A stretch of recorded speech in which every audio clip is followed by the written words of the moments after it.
Recorded Books presents Hot Mess by Jeff Kinney. Narrated by Ramon Diocampo. June. Monday. My dad's always saying you can pick your nose, but you can't pick your family. And even though I get his meaning, it doesn't exactly make me want to share a bowl of popcorn with him. He's right about family, though. Because the second you're born, you're automatically in a group of people you never asked to be a part of. The moment your parents bring you home, you meet a bunch of strangers with balloons shouting, "It's a boy!" In fact, when you're born, a bunch of stuff has already been decided for you, like where you'll live and even what language you'll speak. But since you can't actually talk yet, you can't tell the people taking care of you that mushed-up prunes and carrots are a bad combination. "I think he likes it," Mom would say when I was in my high chair. But even though I was only able to sputter, "Oomph," I did not, in fact, like it. The first thing you learn as a kid is that grown-ups are the ones in charge. And the second thing you learn is that they don't always make the best decisions. For example, the time they had me sit on the Easter Bunny's lap, even though his costume looked like something out of a horror movie. Then you find out that the people in charge of you have people who are in charge of them. At least, that's the way it is in my family, where Grandma's the one who calls the shots.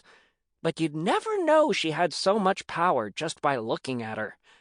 She seems like a very nice lady who is always baking for us. "I made you your favorite cookies." There's actually a whole story to how Grandma became the head of our family. When my great-grandmother Meemaw passed away, someone needed to step up to take her place as our leader. But since Grandma was the youngest of 4 sisters, it didn't look like she'd be the one to take over the family. But then something happened that changed all that.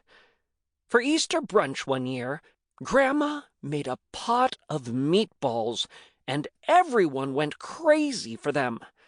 Great-Uncle Herman declared that Grandma was the best cook in the family. Everybody else agreed, which I'm sure was hard for her older sisters. The way it works in my family is that if you're the best cook, you get to host the big holidays, like Thanksgiving and Christmas. But Grandma's older sisters all live far away, and they don't like to travel on holidays. So, Great Aunt Lou came up with a special recipe of her own to try and one-up Grandma, but she just couldn't top Grandma's meatballs. "Care for some spinach dip?" Great Aunt Lou said as she glopped it on our plates. Ever since Grandma introduced her special meatballs, everyone's been trying to get her to tell them the secret recipe. But Grandma's no dummy. She knows that giving it up would be giving up her power. So she just tells everybody that her meatballs only have one ingredient, and it's love. Nobody seems satisfied with that answer, though, and lately a few of my aunts have been trying to steal the recipe. Last Christmas, Aunt Gretchen tried to sneak away with a few meatballs so she could take them to a lab and get them analyzed for their ingredients. The only reason she didn't get away with it was because Grandma's dog, Sweetie, sniffed them out before she could get to her car. And Sweetie can bark really loud. Bark! Bark! Bark! Then one night, Aunt Audra came to stay with Grandma and hid her phone in a kitchen cabinet so she could record Grandma making a batch of meatballs. But Grandma discovered the phone and put it in the garbage disposal.